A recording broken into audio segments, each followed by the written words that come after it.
So in this class, we're going to look at a contra giro, or turn. So the first turn that we looked at was just from here, and then to the open side of the embrace. We also turn to the closed side of the embrace. So here again, I would start this from a ocho, but to the ocho where she's going to be going here.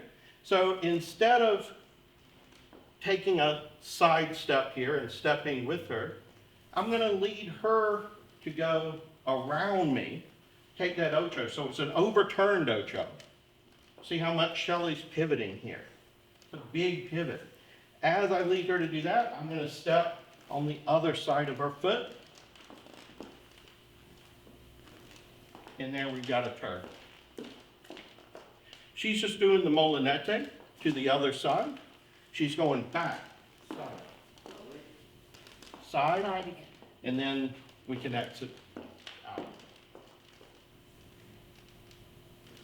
I don't have to go on this side. It's very common too.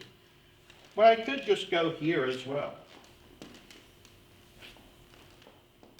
It loses a little off, but it's a fine way to do the turn, particularly in the beginning.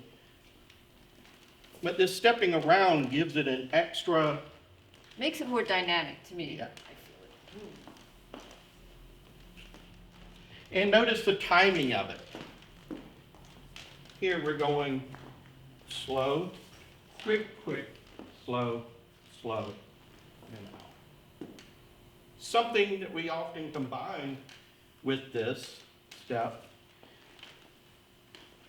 She's going back, side, forward, side. If I stop her on that side, I can reverse, get an ocho cortado, a rebound, and then back out to the line of catch.